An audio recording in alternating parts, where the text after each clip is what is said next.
말씀 보겠습니다. 잠언 31장 17절 말씀입니다. 같이 읽겠습니다.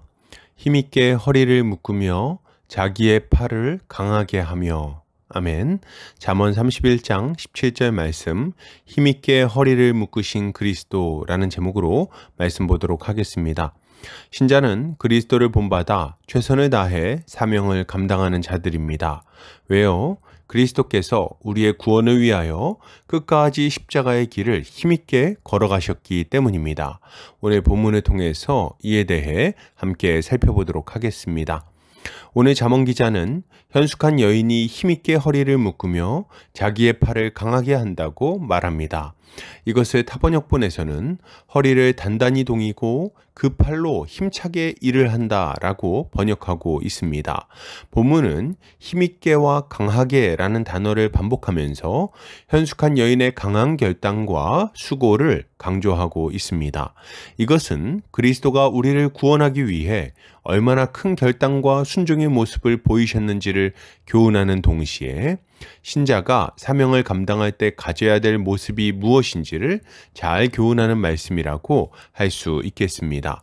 본문은 현숙한 여인이 힘있게 허리를 묶으며 자기의 팔을 강하게 한다고 말합니다. 이때 힘있게는 오즈라는 단어인데 힘, 능력, 세력, 권능 등의 의미를 가지고 있습니다. 그리고 묶다는 하가르라는 단어인데 허리띠를 졸라매다, 행장을 갖추다 등의 의미로 사용되고 있으며 단단히 태세를 갖춘다는 의미를 가지고 있습니다. 그리고 강하게 하다는 아메츠라는 단어인데 경고하다, 담대하다 등의 의미를 가지고 있어요. 그러니까 정리해 보면 현숙한 여인은 자신에게 맡겨진 일을 잘 해나갈 수 있도록 힘을 다해 태세를 갖추며 자기의 팔을 견고하게 한다고 말하고 있는 것입니다. 먼저 생각해 볼 것은 힘있게 허리를 묶는다는 표현입니다. 이것은 일을 힘있게 해나갈 수 있도록 채비를 갖추는 모습을 말하고 있어요. 당시의 옷은 길게 늘어뜨려져 있어서 격한 활동을 하거나 빨리 걸으며 일을 할 때 매우 불편했습니다. 그렇기에 본격적으로 일을 하려고 마음먹은 사람은 허리띠를 잘 묶어서 옷을 정리한 거죠. 이것을 볼 때 현숙한 여인은 일을 하려고 할 때 적당히 느슨한 마음으로 일을 하지 않았다는 것을 알려줍니다.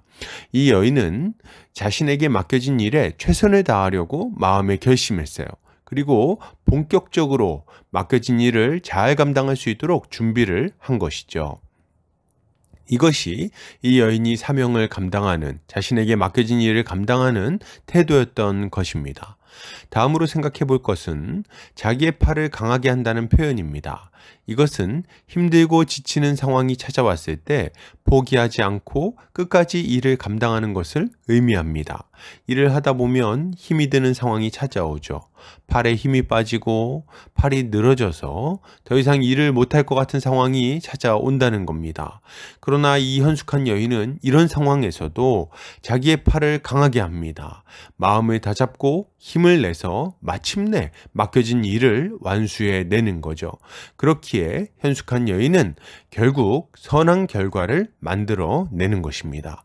이것은 현숙한 여인이신 예수께서 우리의 구원을 이루기 위해 얼마나 큰 결단과 수고를 하셨는지를 아주 잘 보여줍니다.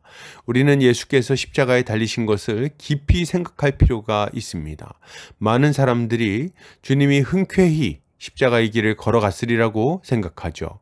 그리고 그가 하나님이시기 때문에 십자가의 순환 정도는 거뜬히 감당할 수 있으셨을 거라고 생각하기도 합니다.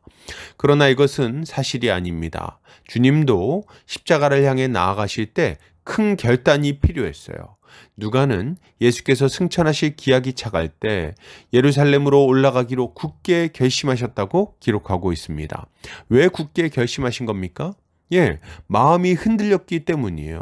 그 길로 나아가는 것이 너무 괴롭고 두려운 일이었기 때문입니다. 이러한 주님의 고뇌는 겟세마네 동산에서도 분명히 드러납니다. 기도하러 올라가시는 주님은 너무 큰 갈등과 괴로움으로 인해서 자신이 죽을 지경이 되었다고 말씀하십니다. 그리고 자신 앞에 있는 진노의 잔을 할 수 있거든 옮겨주시라고 간구하기도 하시죠. 어느 정도로 간구하십니까? 예, 땀방울이 핏방울이 되기까지 하나님 앞에 간구하셨어요. 주님이 십자가를 흔쾌히 지셨다거나 거뜬히 그것을 감당했다는 생각은 아주 심각한 오해인 것입니다. 물론 이것은 우리를 향한 주님의 사랑이 부족하기 때문은 아닙니다. 도리어 이런 갈등은 그럼에도 불구하고 우리를 위해 십자가를 짊어지신 주님의 사랑을 더욱 확실하게 보여주는 거죠. 이처럼 굳게 결심하고 십자가를 짊어지신 주님은 또한 끝까지 힘을 내어 사명을 감당하셨습니다. 주님은 갇힌 모욕과 비방을 당하시고 십자가에서 말할 수 없는 괴로움을 당하셨어요. 그렇지만 우리 주님은 한 걸음도 뒤로 물러나지 않으셨습니다. 주님은 고통을 줄이기 위해 포도주를 마시지 않으셨어요. 그 신 포도주를 거절하시고 몰약탄 포도주를 거절하셨고 십자가에서 내려오라는 비아냥을 기꺼이 받아 주셨습니다. 그리고 도리어 자신의 십자가에 던진 자들을 위해서 기도하셨죠. 그날에 누가 주님 곁에서 힘이 되어 주었습니까? 주님은 스스로 자신의 팔을 강하게 하시고 홀로 이 모든 고난을 끝까지 감당하신 거예요. 그러므로 여러분, 이것을 생각할 때 신자가 가져야 될 마땅한 모습은 무엇일까요? 가장 먼저 신자는 우리를 위하여 결심하시고 결단하시고 힘을 내어 사명을 감당하신 그리스도를 믿고 그분께 합당한 감사를 올려드려야 하겠습니다. 주님이 고난받으심으로 우리는 나음을 얻었습니다. 주님이 십자가에 달리심으로 우리는 죄사함을 받았어요. 끝까지 뒤로 물러나지 않고 십자가를 향해 나아가신 주님의 사랑이 우리를 영원한 멸망에서 영원한 생명으로 옮겨준 것입니다. 우리는 이것을 생각하며 주님께 감사해야 하겠습니다. 그리고 주님을 예배해야 되겠죠. 이것이야말로 신자가 가져야 될 마땅한 모습인 것입니다. 또한 신자는 그리스도를 본받아야 되겠습니다. 십자가의 길을 가기로 결심하신 주님을 따라가기로 결심하고 결단해야 되겠어요. 주님이 걸어가신 길을 우리도 가야 하는 것입니다. 주께서 십자가의 길로 향하셨는데 우리가 어떻게 다른 길을 찾을 수 있겠습니까? 주님이 고난을 감수하셨는데 우리가 어떻게 영광을 추구할 수 있겠냐는 거예요.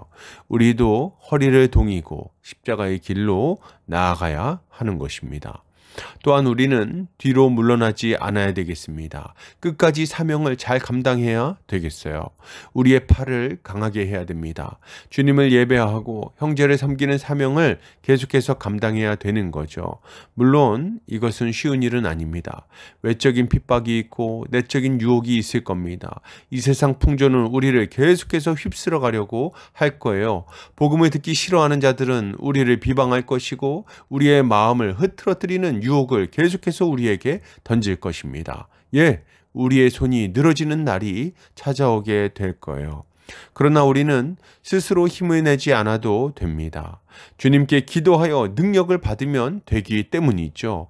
우리가 주님의 이름을 부르고 은혜를 구할 때 주님은 기꺼이 우리의 심령에 한량없는 은혜를 부어 주실 것입니다. 그리고 그렇게 하심으로 우리의 팔을 다시금 힘있게 만들어 주실 거예요.